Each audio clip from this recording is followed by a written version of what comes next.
우리가 사는 세상에는 돈이 많은 사람일수록 일을 하지 않습니다.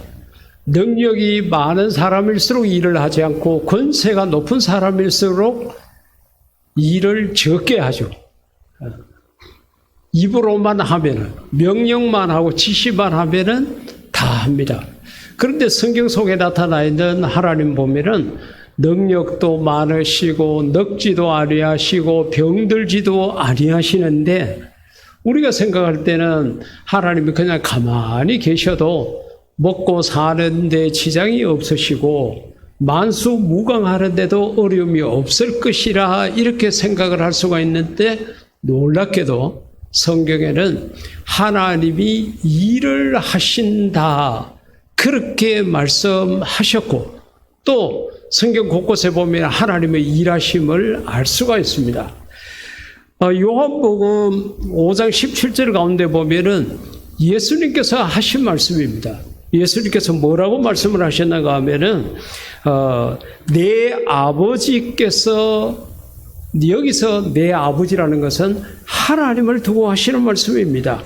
아버지께서 이제까지 일하시니, 그러니까 하나님의 일하심이 우연히 어떻게 한번 그렇게 하시는 것이 아니라 옛날부터 태초부터 꾸준하게 해오셨다는 것을 알 수가 있습니다. 그래서 이제까지 일하시니 나도 일한다.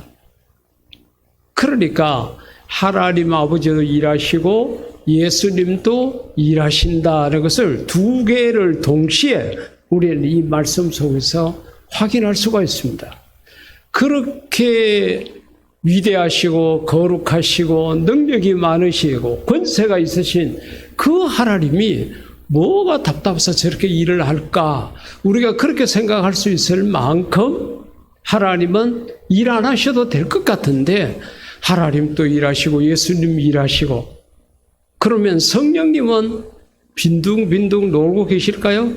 그렇지 않죠. 뒤에 가면 나옵니다만은 우리 믿는 각 사람에게 은사를 주시고, 성령님은 어떻게 보면 더 바쁘실지 모릅니다. 그러니까 하나님은 언제나 일하고 계시고 항상 일하고 계시고, 그리고 오늘 본문 말씀을 통해서도 알 수 있지만은 일하지 않고 게으른 자를 하나님은 좋아하시지 않습니다. 특히 잠언 같은 데 보게 되면은 게으른 자에 대해서 아주 그것은 못쓸 사람, 악한 사람으로 그와 같이 이야기를 했습니다. 그러니까 하나님이 일하시고 예수님도 일하시고 성령님께서도 일하시는 것만큼 저와 여러분도 하나님이 주신 삶의 터전에서 열심히 일하는 부지런한 자가 되기를 주의 이름으로 부탁을 드립니다. 두 번째 보면은 하나님이 그렇게 일에 대해서 일을 하시면서도 하나님께서 정말 부족하고 연약하고 사고 뭉치고 게으름 피우기 좋아하고 놀기 좋아하고 도망치기 좋아하는 우리들에게 그 일을 맡기고 계신다는 겁니다. 오늘 마태복음 25장 전체는 천국에 대한 비유입니다. 그 비유를 쭉 말씀하시는 과정에서 오늘 달란트 비유라 그러죠. 여기에 대해서 말씀을 해놓았습니다. 그런데 이 가운데 보면은 또 어떤 사람이 타국에 갈 때 그 종들을 불러 자기 소유를 맡긴 것 같으니, 주석학자들은 그렇게 이야기를 했어요. 여기서 타국에 갔다는 것은 예수님께서 천국에 이제 하늘나라로 소천해서 올라가신 것을 이야기한다, 그렇게도 말을 하는데, 우리가 통상적으로 그렇잖아요. 집을 우리가 얼마 동안 비우게 되게 되면은 내가 해야 될 일을 다른 사람에게 부탁하고 가잖아요. 그래, 여기에 어떤 사람이 종들을 불러다가 전부 다 너는 이렇게 다 맡겼다는 거죠. 소유를 맡긴 것 같으니 15절 가운데 보면은, 근데 그 맡기는 분량이 각각 그 재능대로, 저와 여러분은 하나님으로부터 어떤 재능이든지 받아서 이 세상에 태어났습니다. 그렇기 때문에 우리가 이 재능을 발견하고 그 재능을 통해서 하나님의 일을 감당하는 것은 너무도 좋은 일이고 하나님이 보시기에도 즐겁고 일하는 사람의 마음속에도 기쁨이 있는 것입니다. 우리가 청소년 힐링센터를 하게 된 이유 중에 하나가 바로 그겁니다.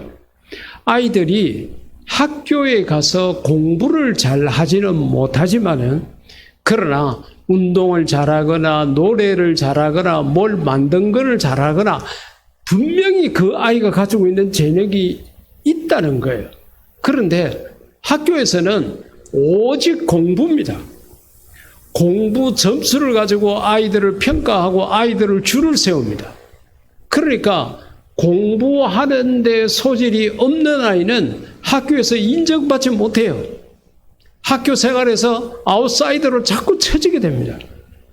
그러면서 아이들 마음속에 내 인생은 이걸로 끝인가 봐. 나는 안 되는가 봐. 이러한 좌절감을 가지고 살아갈 수 있다는 거예요. 그래서 학교 생활을 제대로 적응하지 못하는 아이들이 때로는 학교에서 사고를 치기도 하고 학교 생활 적응하지 못해서 몸부림을 치고 하는 모습을 우리가 많이 봤습니다. 그래서 견디다 못해서 어떤 아이들은 아파트에서 뛰어내리는 일들도 우리 경산에 있고 그랬거든요. 그래서 이 아이들이 학교에서는 인정을 받지 못하고 학교에서는 재능을 찾아주지 못하지만은 그래도 이 아이들이 분명히 타고난 재능이 있을 것인데 그것이 무엇인지를 가르쳐 주자. 그렇게 해서 청소년기를 건전하게 보낼 수 있도록 하자. 나는 학교에서 공부는 못하지만은 공부하는 머리는 없지만은 그래도 나는 이러한 봉사활동을 열심히 할 수 있고 체육은 열심히 할 수 있고 노래하는 거 좋아하고 무엇인가 이것을 내가 할 수 있으니까 이것을 내가 청소년 시절에 즐겁게 지내도록 하자. 그러면은 이 아이들이 가지고 있는 재능이 무엇인지를 찾아줄 수 있는 방법이 뭘까? 그 가운데 하나가 다양한 봉사활동이라고 그렇게 생각을 했습니다. 물론 심리적으로 검사를 하고 여러 가지를 해가지고 분석하는 것도 있지만은 제일 좋은 방법은 이 아이들에게 이런 봉사활동 저런 봉사활동 이런 걸 시키다 보면은 그걸 굉장히 즐거워하고 재밌어하고 하는 아이들이 있거든요. 그러면서 이걸 찾아주면 좋겠다. 우리가 학창시절에 그런 경험들이 다 있지 않습니까? 학교에서 공부는 별로 못하지만은 소풍을 가거나 수학여행을 가면은 노래 부르고 춤추는 시간에는 마이크 잡고 노래를 몇 곡을 불러 제끼고 막 그렇게 펄펄 뛰는 그런 모습을 우리가 보잖아요. 그러면서 거기 갔다 와서는 니는 정말 노래 잘하더라. 아이들에게 친구들로부터 그런 이야기를 들으면서 아이가 마음속에 자부심을 갖는 거예요. 그래 나는 공부는 잘 못하지만 노래는 잘할 수 있어. 이렇게 해가지고 실망하지 않고 좌절하지 않고 청소년기를 잘 보낼 수 있었다는 거죠. 바로 그러한 길들을 열어주기 위해 가지고 우리가 청소년 힐링센터를 시작을 했습니다. 저와 여러분도 마찬가지입니다. 우리가 각기 타고난 재능이 있습니다. 우리의 달란트가 있습니다. 그것을 발견하고 그것을 통해서 주의 일을 하고 교회를 위해서 하나님을 위해서 섬기게 되면은 마음속에 기쁨과 즐거움이 배나 더하게 된다는 겁니다. 그래서 통상적으로 우리 교회에서는 그것을 가져다가 은사가 그것이다. 그렇게 이야기를 합니다. 타고난 은사라고 이야기를 하는데 정확하게는 재능, 달란트라는 거죠. 오늘 15절에서도 그 재능대로 그와 같이 이야기를 했습니다. 그래서 한 사람에게는 금 5달란트, 한 사람에게는 2달란트, 또 다른 사람에게는 1달란트. 많고 적고 그걸 갖고 차별을 한 것이 아니라 타고난 재능을 통해 재능에 따라서 전부 다 그 분량을 다 주인이 줬다는 겁니다. 여러분 생각을 해보십시오. 하나님이 우리 사람을 통하지 않고 얼마든지 일을 할 수가 있습니다.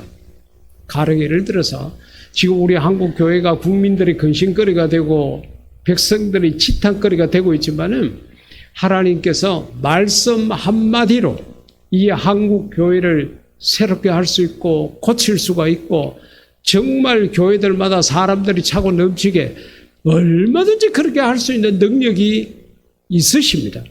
그런데 하나님께서 그 방법을 사용하지 않으세요. 부족하고 연약하고 죄와 먹고 뒹굴고 하지만은 그래도 우리를 불러서 교회를 섬기게 하시고 하나님 일을 하게 하셨다는 거죠.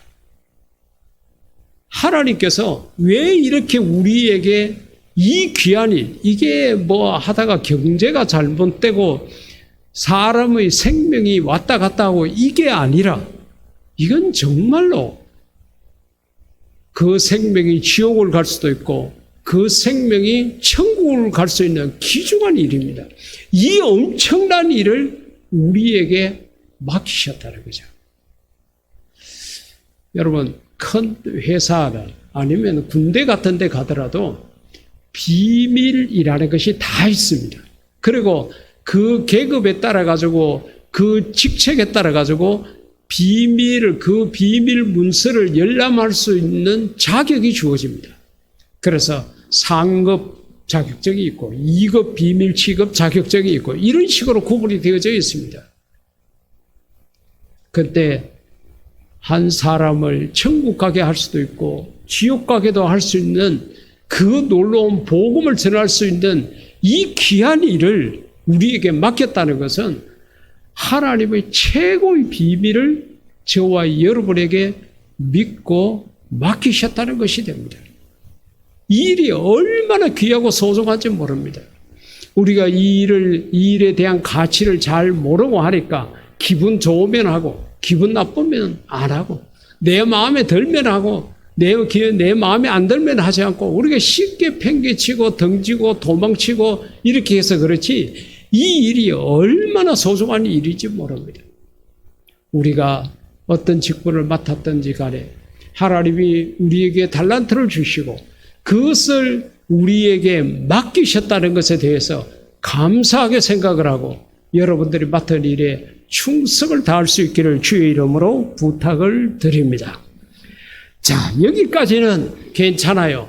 하나님이 열심히 일하신다는 것도 괜찮고 하나님께서 우리에게 일을 맡기셨다는 것도 괜찮는데 이제 중요한 것은 하나님께서 우리에게 그 일을 맡겼지만은 내가 능력이 없고 내가 그것을 감당할 만한 그런 인재가 되지 못한 데 문제가 있습니다. 그런데 하나님께서 이런 것들을 너무도 잘하시고 우리가 그 일을 감당하는 데 필요한 모든 부족함을 채워주신다는 겁니다. 그것이 바로 고린도전서 12장 4절에서 7절까지 말씀 속에 나타나 있는 성령의 은사입니다.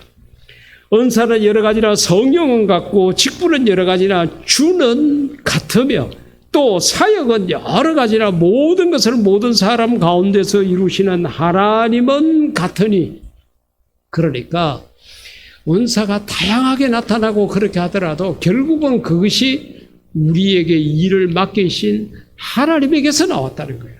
하나님이 주시는 거랍니다. 그래서 각 사람에게 성령을 나타내심은 유익하게 하려 하심이라. 할렐루야. 하나님께서 우리에게 어떤 일을 맡겼을 때에 그 일을 감당할 수 있는 능력을 주십니다. 우리가 아이들에게 가령 예를 들어서 아침에 자고 일어나서 국을 끓이려고 하니까 콩나물국을 끓이려고 하니까 콩나물이 없어요. 그러면 아이에게 콩나물 사오라고 심부름 시킬 때 어떻게 합니까? 그냥 가서 사오라 그러지 않잖아요. 콩나물을 살 수 있는 돈을 주지 않습니까? 그 심부름을 감당하는 데 필요한 돈을 우리 부모가 준다는 거죠. 하나님도 마찬가지라는 겁니다. 하나님께서 내가 생전 경험해 보지도 못하고 내가 공부하지도 않고 내가 사전 지식이 없는 그 분야에 어떤 일을 맡겼을 때에 우리는 통상적으로 그럽니다. 나는 못합니다. 나는 그건 몰라요. 그렇게 일할 수 없다는 것은 내 자신만 아는 것이 아니라 우리 교인들도 알고 하나님은 더 잘 알죠. 그럼에도 불구하고 하나님께서 이 일을 하라고 그렇게 맡기시는 것은 내가 거기에 필요한 모든 것을 주겠다는 거예요.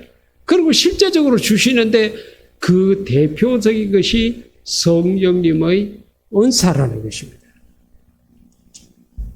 제가 1980년부터 15년 동안 경북대학교 의과대학생들 성경 공부를 가르쳤습니다. 일주일에 한 번씩 캠퍼스에 들어가서 이 의대생들 얼마나 공부가 많습니까? 그 아이들이 때로는 아침에 8시부터 모여서 9시부터 강의가 시작되니까 8시부터 모여서 성경 공부를 하고 하루 수업을 시작하기도 하고 때로는 그 모든 수업을 마친 6시에 모여서 따로 성경 공부를 하고 이렇게 했습니다. 제가 돌이켜서 가만히 생각을 해보면은 그 성경을 가르치는 데 대한 어려움보다도 일주일에 한 번씩 15년 동안을 어떻게 내가 갔을까? 그리고 대구대학교 대명동 캠퍼스 안에 있는 영광교회라는 곳이 있습니다. 지금은 여기 경산 캠퍼스에 이쪽으로 왔다고 그러는데 그 교회는 시각장애인들만 모여서 예배를 드리는 곳이었습니다. 시각장애인이니까 통학이 안 됩니다. 집에까지 왔다 갔다 이게 안 되고 특히 시골 지역의 집인 아이들은 기숙사 생활을 하면서 기숙사에 있었습니다. 그때 그 아이들 60여 명이 모여서 예배를 드렸는데 한 번은 여름 성경학교 때 강사로 와달라 그래서 그렇게 가서 제가 여름 성경학교로 사활을 했는데 마지막 날 그 아이들이 하는 이야기가 그거예요. 그때는 전도사 때였습니다. 목사 안수 받기 직전이었어요. 전사님, 우리 오후 예배, 저녁 예배를 드리고 싶은데 설교해 주실 분이 안 계세요. 낮에는 누가 하냐? 우리 교장 선생님이 설교를 하세요. 그 교장 선생님이 전도사님이셨습니다. 그래서 그 이야기를 듣고 적어도 목회자가 돼가지고 예배를 드리고 싶은데 설교자가 없다는 이야기를 듣고 거절을 어떻게 할 수 있겠습니까? 그래서 제가 그러면은 내가 집이 경산이라서 여기까지 오려고 그러면은 버스를 타고 1시간 정도 가까이 와야 되는데 내가 그렇게 많이 오지는 못하니까 한 학기만 올 테니까 한 학기 동안에 여기 대구 시내에 있는 전사님이나 목사님을 섭외를 해봐라. 그러면 한 학기를 할게. 그렇게 했습니다. 그 한 학기가 12년이 됐습니다. 지금 계시는 이원보 목사님이라는 분이 와서 맡기까지 12년이라는 세월이 흘렸습니다. 그때 승용차가 있습니까? 아무것도 없습니다. 75분 버스를 타고 오후에, 주일날 오후에 그곳에 가서 예배를 드리고 다시 1시간 정도 그렇게 와야 되는데 아마 거의 절반 이상은 올 때는 졸았던 것 같아요. 힘들었습니다. 지금 생각하면은 경북대학생들 15년, 저 영광교회 시각장애인 아이들 12년 동안 어떻게 내가 감당했을까? 제 힘으로는 안 됩니다. 하나님께서 거기에 필요한 은사를 주신 거예요. 그러니까 제가 돈을 한 푼도 받지 않았지만은 그래도 거기에 내가 충성할 수 있었다는 것입니다. 여러분 속에도 그런 경험들이 많을 것입니다. 여러분들이 배우지 않았고 여러분들의 경험이 없더라도 하나님께서 여러분에게 믿고 어떤 일을 맡기셨다 그러면은 거기에 필요한 건강이나 열심이나 재능이나 지혜나 모든 것을 주시니까 맡겨주신 하나님 앞에 감사하면서 여러분들은 최선을 다해서 충성하는 자가 되기를 주의 이름으로 축복합니다. 마지막으로 우리가 그렇게 하나님이 내게 일을 맡기셨고 내가 그렇게 충성하게 되었을 때 하나님께서는 그 일에 대해서 결사를 하신다는 것입니다. 바로 오늘 읽었던 마태복음 25장 15절 이하에 있는 말씀입니다. 여러분, 공부하는 학생들은 시험을 언제 칠고 마음속에 생각을 합니다. 그런데 공부를 못하는 학생들은 시험 날짜가 다가올수록 마음적으로 불안합니다.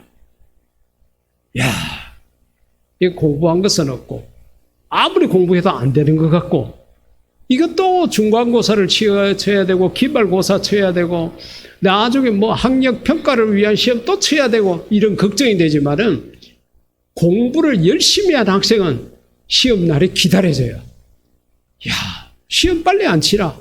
그래서 선생님이 며칠 날부터 며칠까지 시험 치다 그러면은 속으로 좋아라 하죠. 왜? 열심히 준비했어요.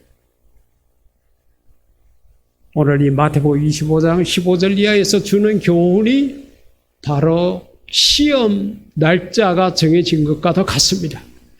우리가 이 땅에서 하나님이 주신 그 일에 내가 최선을 다한 사람은 이 심판이 기다려집니다. 하나님께서 언제 결산하실까?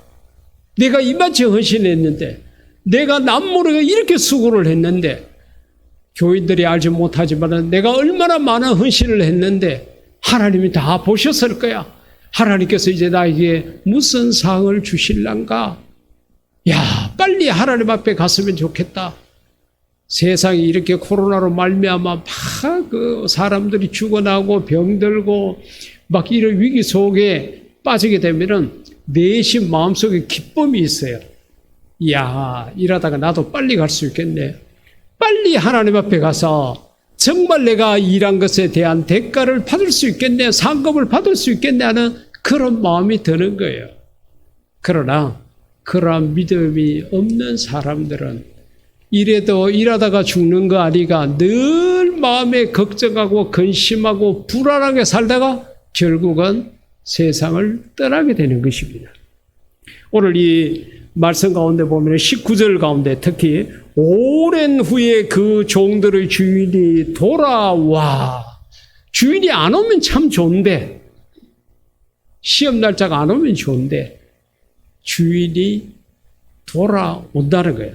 오셔가지고 그동안 잘 있었나 인사만 하면 좋은데 그들과 결산할세. 결산이라는 단어가 우리의 마음에 걸릴 수 있습니다. 히브리서 저자는 그와 같이 이야기를 했습니다. 사람이 한 번 죽는 것은 정한 일이요, 그 후에는 심판이 있다고 이야기를 했습니다. 그렇습니다.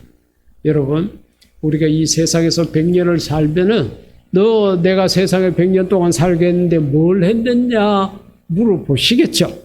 내가 너를 믿고 그 일을 맡겼는데 너 그 일을 어떻게 했는지 보자. 결산한다는 거예요. 그렇기 때문에 우리가 세상을 살아갈 때 마음속에 늘 생각해야 될 것은 내가 하나님 앞에서 결산할 때가 있다. 이걸 반드시 기억을 해야 됩니다. 공부하는 학생이 시험이 없다고 생각하게 되면 공부를 대충 하게 되고 성적이 안 올라가요. 그러나 시험이 있다고 생각하는 아이들은 평상시에 공부를 열심히 하게 되는 것하고 같습니다. 그리고서는 그 결산의 결과가 두 가지로 나타났습니다. 23절 가운데 보니까 그 주인이 이르되 잘하였다. 그러니까 5달란트를 맡겼던 그 자가 그 5달란트를 받아가지고서는 열심히 해가지고 그만치 남긴 거예요. 그래서 그에게 예수님이 하시는 말씀이 그겁니다. 착하고 충성된 종. 예수 믿는 사람 착해야 됩니다. 광화문에 갔다 왔는 사람들이 왜 착하지 않는지 이해가 안 됩니다. 그곳에 갔으면 갔다고 이야기를 해야죠. 아침에 뉴스를 들어서 아시겠지만 우리 요 가까운 대구에 있는 이름이 사랑의 교회더라고요. 그 교회 버스 대절해가지고 광화문을 갔다 왔는데 그 교회 교인만 20명이 확진이 됐답니다. 근데 이때까지 그 사실을 숨겼어요. 목사 부부가 제주도에 갔어도 역시 거기에 갔다 왔는 것을 숨겼습니다. 분명히 광화문에 가는데 관광버스 앞에는 결혼식장을 간다고 서붙이고 갔습니다. 이런 것들이 지금 속속 드러나고 그것이 뉴스에 보도가 나오고 이렇게 되니까 교회가 부끄러워요. 어디 가서 교인이라는 이야기를 못해요. 얼마나 예배를 방해하고 전도를 방해하고 이것을 만회하려고 그러면 얼마나 많은 시간이 흘러야 되는지 모릅니다. 왜 그런지 모르겠어요. 예수 믿는 사람 착해야 됩니다. 정직해야 합니다. 진실되어야 합니다. 거짓은 마귀의 압이라고까지 이야기를 했습니다. 잘못했으면 잘못했다고 말할 줄 알아야 합니다. 그것을 변명하고 가리우고 남을 끌고 들어가려고 이렇게 해서는 안 돼요. 그것은 그리스도인의 모습이 아닙니다. 예수님께서 하신 말씀이 착하고 충성되었다는 것은 게으르지 않았다는 거죠. 더 적극적으로 말하게 되면은 열심히 했다는 거예요. 예수 믿는 사람 부지런해야 합니다. 게을러서는 신앙생활 제대로 할 수가 없습니다.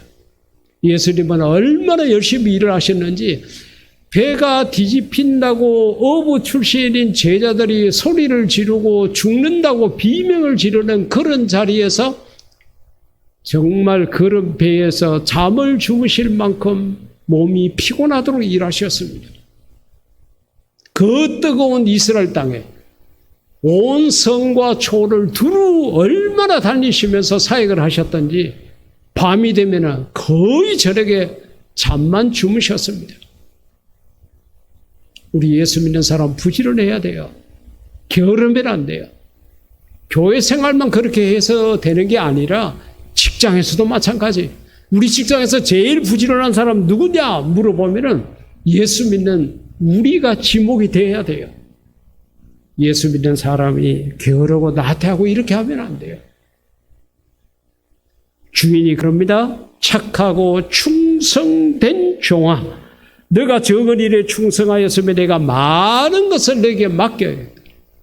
참 이게 묘하죠. 그렇게 일을 맡겨가지고 정말로 게으르지 않고 충성되게 일했으면 그래 잘했다 이제는 쉬라 이렇게 돼야 되는 게 맞을 것 같은데 아니에요. 더 큰 일을 맡긴다는 거죠. 그러면 더 큰 일을 맡기면 또 하나님께서 어떻게 하겠습니까? 더 큰 일을 감당할 수 있는 건강도 주시고 물질도 주시고 지혜도 주시고 은사도 주시고 다 주실 줄 믿습니다. 그래서 참된 안식은 나중에 하나님 나라에 가서 영원히 쉬도록 그렇게 할 것입니다. 그러기에 우리가 이 땅에서 이 많은 건강이 있을 때에 열심히 주를 위해서 일하는 충성된 자가 되기를 주의 이름으로 부탁드립니다.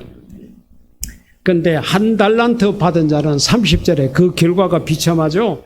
이 무익한 종을 하나님이 이런 일 저런 일을 맡기셨는데 거기에 대해서 평가를 하시는데 유익한 종이 있고 무익한 종이 있다는 거예요.